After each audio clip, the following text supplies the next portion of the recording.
तो स्वागत है मेरे चैनल में JCERT के डीजी स्कूल में आपका फिर से स्वागत है। मैं नीरज मोहन झा अपने चैनल नोबस बायोलॉजी में आपका स्वागत करता हूं।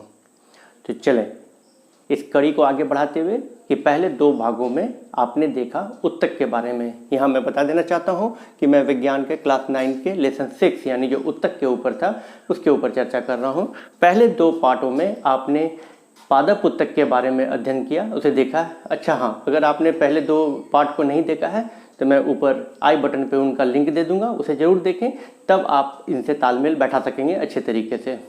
तो आगे बढ़ते हैं। उसी के तीसरे पार्ट में आज हम लोग जंतु उत्तक के बारे में अध्ययन करेंगे। जंतु उत्तक यानी पादप उत्तक के बारे में हम लोगों ने देखा, अब जंतु उत्तक के बारे में अध्ययन करते हैं। तो इसे मोटे तौर से आप ये समझ लें कि जंतु उत्तक 4 प्रकार के होते हैं। जंतु उत्तक कितने प्रकार के होते हैं? 4 प्रकार के होते हैं। एपिथेलियम यानी आप इसे कभी देखेंगे कुछ किताबों में, ये उपकला के नाम से भी जाना जाता है एपिथेलियम, क्योंकि इंग्लिश का एक वर्ड है। संयोजी उत्तक, पेशी उत्तक और तंत्रिका उत्तक। इन चारों का मैंने रेड कलर से आप देख लें कि जैसा मैंने शुरू से ये रखा हुआ है अपना कार्य करने का तरीका कि मैं इंग्लिश में भी उनका नाम लिख देता हूँ ताकि आप अपने उत्तर पुस्तिका में इसका इस्तेमाल कर सकें और ज़्यादा प्रभावशाली अपना उत्तर आप लिख सकें। तो epithelium, connective, muscular and nervous, ये 4 प्रकार के हमारे जंतु उत्तक होते हैं। अब आते हैं सबसे पहले एपिथेलियम उत्तक यानी उपकला के बारे में कुछ मोटे तौर पे उनके कैरेक्टरिस्टिक्स को यानी उनके लक्षणों को, उनके गुण को अध्ययन करें कि कैसे होते हैं, उनके कोशिकाओं का बनावट कैसा होता है, इन सारी चीज़ों पे ध्यान देते हैं।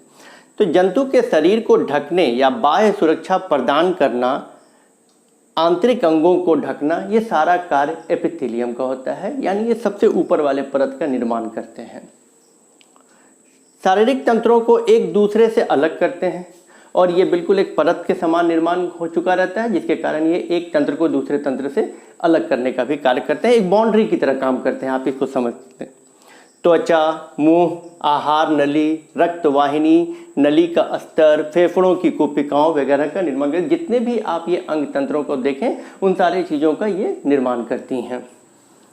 इनकी कोशिकाएं एक दूसरे से सटी होती हैं। जाहिर सी बात है, अगर ये परत का निर्माण कर रही हैं तो इनकी कोशिकाएं एक दूसरे से बिल्कुल सटी हुई रहेंगी और उनके बीच में कोई भी खाली स्थान नहीं होगा। इनकी कोशिकाएं एक दूसरे से सटी होती हैं और एक अनवरत परत का निर्माण, अनवरत मतलब लगातार, अनवरत मतलब कहते हैं बिना रुके लगातार को अनवरत कहा जाता है। तो एक अनवरत परत का निर्माण करती है। और इनके भी 3 प्रकार होते हैं। मुख्य तरीके से इनके 3 प्रकार होते हैं। किसके? एपिथेलियम को यानी उपकला का। इनके 3 प्रकार कौन कौन से होते हैं? सल्की, घनाभ, स्तंभाकार। यहाँ आप देखें मैंने 2 और लिख रखा है, एक है पक्षमाभी और दूसरा है ग्रंथिल, लेकिन ये दोनों स्तंभाकार के ही प्रकार हैं। ये दोनों किसके प्रकार हैं? स्तंभाकार के ही प्रकार हैं, जिसे आप इंग्लिश में देखें तो स्क्वामस, क्यूबॉइडल, कॉलमनर। पक्षमाभी को सिलिएटेड और ग्रंथिल को ग्लैंडुलर कहा जाता है। इस प्रकार से ये मुख्य तो इनके 3 प्रकार हुए, 2 उपमुख्य प्रकार के हो गए जो हमारे किसके हैं? स्तंभाकार के प्रकार हैं। तो चलें अब एक एक करके हर एक कोशिका और हर एक उत्तक के बारे में अध्ययन करते हैं। चलिए तो आगे बढ़ते हैं। सबसे पहले अब देखते हैं सल्की यानी स्क्वामस एपिथेलियम के बारे में। इनकी कोशिकाएं चपटी, तस्तरी और सल्क की आकार की होती हैं। कैसी होती हैं? कोशिकाएं चपटी होती हैं, तस्तरी यानी डिस्क शेप का, और सल्क यानी परत दर परत तरीके का होता है की तरह होती हैं। इनकी कोशिकाएं चपटी होती हैं और बहुभुजीय यानी पॉलीगोनल, बहुत सारे भुजा उनके होते हैं, इसीलिए पॉलीगोनल कहा जाता है। ये अंगों पर केवल एक परत का आवरण बनाते हैं। यहाँ ये सबसे विशेष चीज़ है, इसको देखिएगा। सल्की का क्या विशेष गुण है? इनका विशिष्ट गुण है कि ये सतह पर सिर्फ एक परत का सतह बनाते हैं किसी भी अंग पर। फेफड़े के वायु कोश कहाँ कहाँ बनाते हैं? तो फेफड़े के वायु कोश रुधिर वाहिनियों के चारों तरफ। रुधिर यहाँ रक्त को, खून को, जो बोलचाल की भाषा में हम लोग कहते हैं, अगर आप जीव विज्ञान के विषय में बातचीत कर रहे हैं तो वहाँ रक्त या रुधिर हम लोग नहीं यूज करके क्या शब्द यूज करते हैं? रुधिर यूज करते हैं। रक्त या खून वह शब्द का इस्तेमाल नहीं होता है, रुधिर का इस्तेमाल होता है। तो रुधिर वाहिनियों के चारों तरफ तथा देह गुहा के सतह पर पाया जाता है। इंटरनल जो ऑर्गन का जो बड़ा हॉलो शेप्स होता है देह गुहा कहा जाता है, उनके सतह पर ये पाए जाते हैं, एक परत के होते हैं।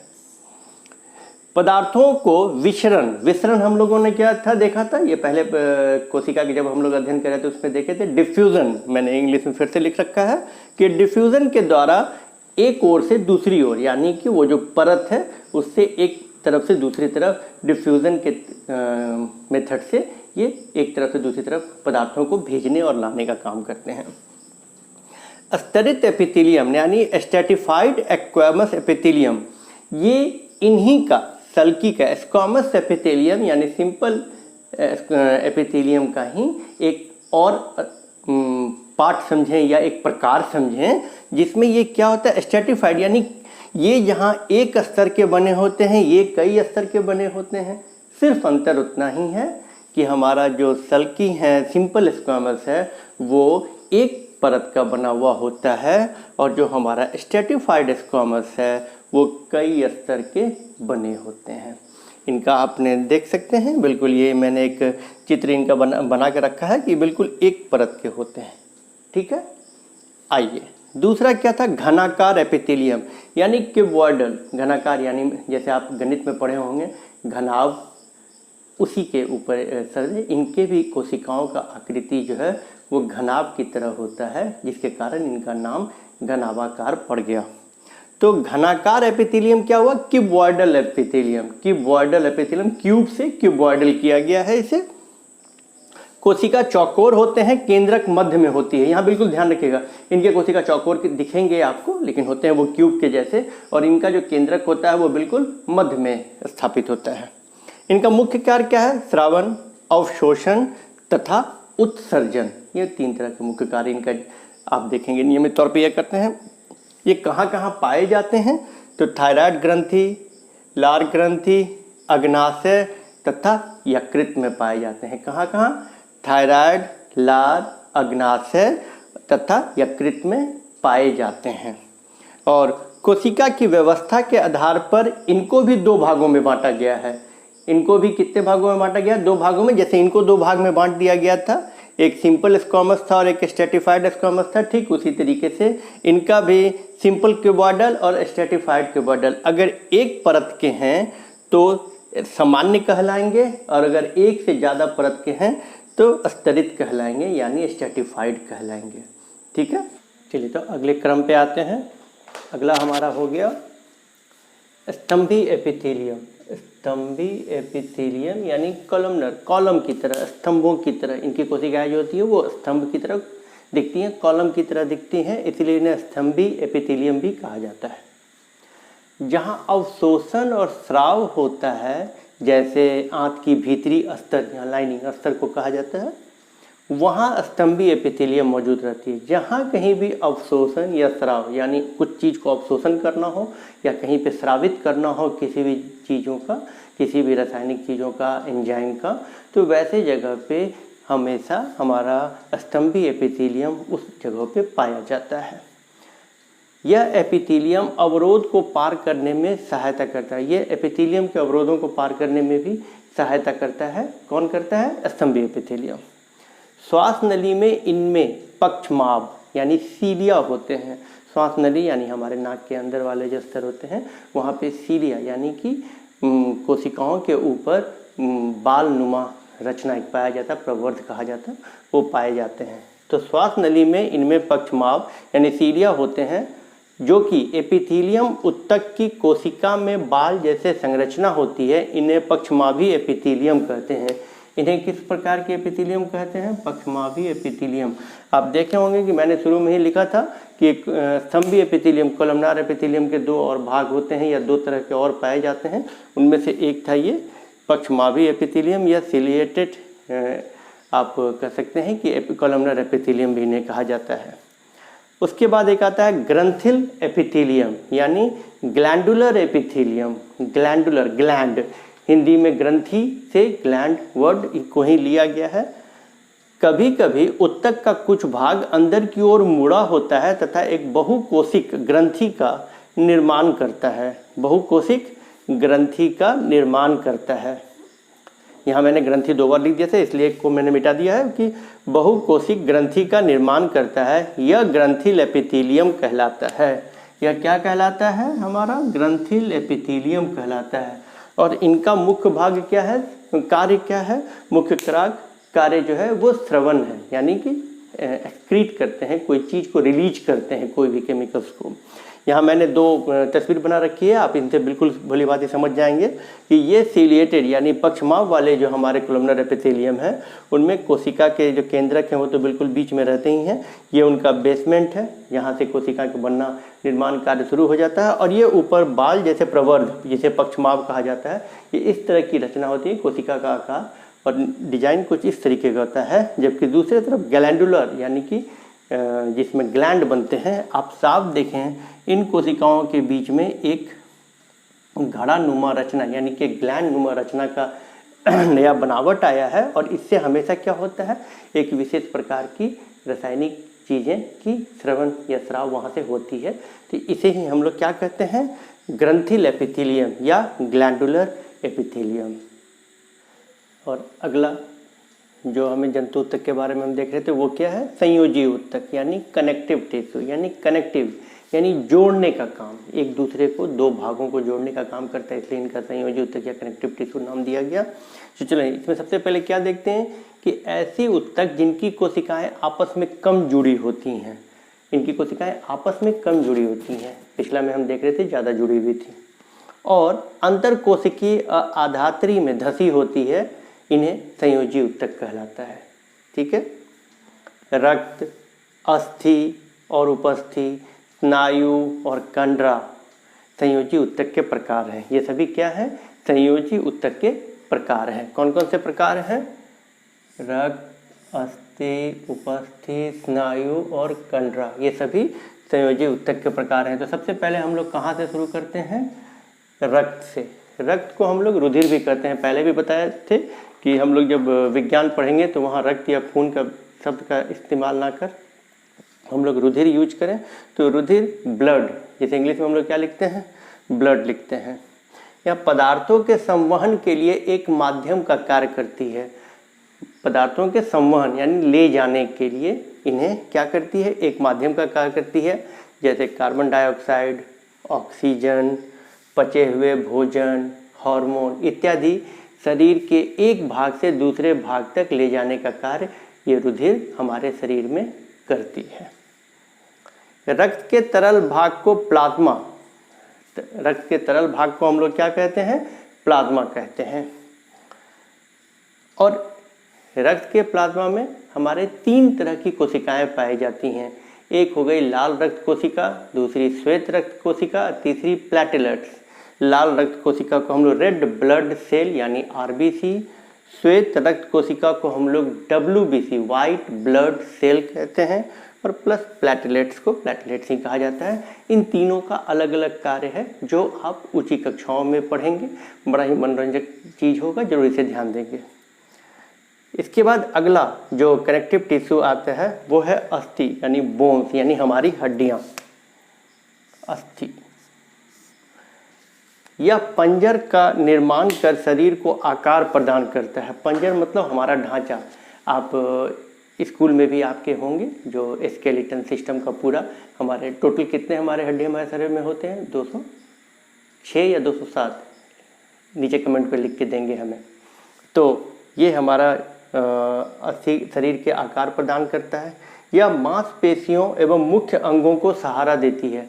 आप कभी भी सरस्वती पूजा या दुर्गा पूजा के समय में आप देखे होंगे कि जो मूर्तिकार है वो पहले बांस का एक फ्रेम बना के उसके ऊपर वो पुआल को लगा के फिर उस पर मिट्टी लगाता है। तो वो बांस क्या करता है, उसे एक आकार देता है, मजबूती देता है, मजबूती प्रदान करता है। ठीक उसी प्रकार ये अस्थियां हमारे शरीर को एक आकार देती है और सहारा भी देती है। यह मांसपेशियों एवं मुख्य अंगों को सहारा देती हैं। यह मजबूत एवं कठोर होता है। बिल्कुल, ये मजबूत और कठोर भी होता है और कैल्शियम और फास्फोरस से बनी होती है। ये हड्डियों में सबसे ज़्यादा कौन से तत्व पाए जाते हैं, कैल्शियम और फास्फोरस पाए जाते हैं। अगला आता है हमारा उपअस्थि यानी कार्टिलेज। कार्टिलेज ये देखें, लगता है हड्डी की तरह लेकिन बिल्कुल मुलायम है, लगता है हड्डी की तरह लेकिन बिल्कुल मुलायम है। तो वैसे मुलायम हड्डी को हम लोग उपस्थि या कार्टिलेज कहते हैं और इनके कोशिका के बीच पर्याप्त स्थान होता है जिसके कारण ये लचीले होते हैं, इनके बीचों में काफ़ी गैप होता है, स्थान होता है। ठोस आधात्री प्रोटीन एवं शर्करा की बनी होती है। इनकी जो मैट्रिक्स होती है वो किस चीज़ की बनी होती है? प्रोटीन एवं शर्करा, शुगर की बनी हुई होती है। नाक, कान, कंठ और श्वास नली ये सभी जो है हमारे किसकी बनी हुई होती है? कार्टिलेज की बनी होती है। अस्थियों के जोड़ों को चिकनी बनाती है। आप जब भी कभी भी अगर आप देखे होंगे, अगर आप नॉनवेज खाते होंगे तो आप देखे होंगे कि हड्डियों के जहाँ दो हड्डी जुड़े हुए रहते हैं वहाँ एक सफ़ेद सा परत चढ़ा हुआ रहता है, ये उपस्थि का बना होता है जो एक दूसरे हड्डी को एक दूसरे से रगड़ में यानी फ्रिक्शन को कम करने में ये चिकना बनाता है ताकि वो आसानी से एक के ऊपर दूसरे रगड़ना खाएं और कार्य अपना कर सकें। तो अगले को देखते हैं। अगला हमारा है स्नायु, यानी उसे क्या कहा जाता है? लिगामेंट, इंग्लिश में से लिगामेंट कहा जाता है। दो अस्थियों को आपस में जोड़ने वाले संयोजी ऊतक, इन्हें अस्तु बंधान तंतु भी कहते हैं। यानी दो हड्डियों को जो जोड़ने का काम ये करता है। ये क्या काम करता है लिगामेंट? दो अस्थियों को जोड़ने या दो हड्डी को जोड़ने, जहाँ पे दो हड्डी जुड़े हुए रहते हैं वहाँ पे ये लिगामेंट पाए जाते हैं और इन्हें अस्थि बंधान तंतु, बोन कनेक्टिंग टिश्यूज भी कहा जाता है इंग्लिश में अगर आप इसे देखें तो। ये बहुत ही लचीला एवं मजबूत होता है, बहुत ही लचीला होता है एवं मजबूत भी होता है। अगला इसी के श्रेणी में आता है कंडरा यानी टेंडन। अगर आप इंग्लिश में लिगामेंट्स एंड टेंडन्स, बहुत आसान सा शब्द है, आसानी से आपको याद भी हो जाएगा, इसलिए आप इंग्लिश में भी इसे याद रखेंगे। यह अस्थियों को मांसपेशी से जोड़ता है। टेंडन का काम क्या है? ये अस्थियों को मांसपेशी से जोड़ता है। और लिगामेंट का काम क्या था? ये अस्थियों को अस्थियों से जोड़ता है। यह मजबूत तथा सीमित लचीलेपन वाले रेशेदार ऊतक होते हैं। ये मजबूत तो होते हैं लेकिन सीमित लचीलापन इनमें होता है, जबकि इसमें लचीलापन ज़्यादा होता है। इसके बाद आते हैं हमारे एरियोलर। यह अंगों के भीतर खाली जगह को भरता है, आंतरिक अंगों को सहारा देता है एवं ऊतकों की मरम्मत में सहायता प्रदान करता है। यह भी एक प्रकार के संयोजी ऊतक का प्रकार है। और सबसे अंत में आते हैं हमारे वसामय ऊतक यानी एडिपोस टिश्यूज। एडिपोस यानी जो फैट्स हमारे वसा जमा हो जाते हैं वो सभी एडिपोस टिश्यू में रहते हैं। आप देख सकते हैं कि त्वचा के नीचे आंतरिक अंगों के बीच वसा को संग्रह करने वाला ऊतक है ये। वसा यानी फैट्स, जो आप अगर देखे होंगे कि हल्का तैली जैसा फैटी सब्सटेंस कभी कभी दिखेगा आपको। और यह उष्मीय कुचालकता का कार्य भी करता है। और ये क्या क्या करता है? फैट्स हमेशा बैड कंडक्टर है, उष्मीय कुचालकता का ये है। तो यहाँ हम इस पार्ट को यानी जंतु ऊतक के पार्ट को ख़त्म करते हैं। अगले पार्ट में यहाँ हम लोगों ने क्या क्या देखा? यहाँ हम लोगों ने एपिथेलियल को देखा और कनेक्टिव टिश्यू को देखा। इसके अगले पार्ट को, जिसे आप मिस ना करेंगे, उसमें हम लोग मस्कुलर टिश्यू और नर्वस टिश्यू के बारे में अध्ययन करेंगे। यहाँ तक के लिए आपको कहीं अगर तो ज़रूर कुछ कमेंट्स करके भेजिएगा और नंबर ऑफ बोन्स तो ज़रूर कमेंट करके डालिए मेरे इसमें, और मैं आशा करता हूँ कि आप सभी का उसमें आएगा सही उत्तर। और अगले को ज़रूर देखना ना भूलें, जिससे आप इस पूरे, तो कुल मिलाकर 4 पार्ट्स में ये ऊतक आप लोगों को कंप्लीट होगा। आशा ही नहीं, विश्वास है कि ये वीडियो मेरा आपको पसंद आया होगा। अगर पसंद आया होगा तो सब्सक्राइब करें और शेयर करें। Thank you.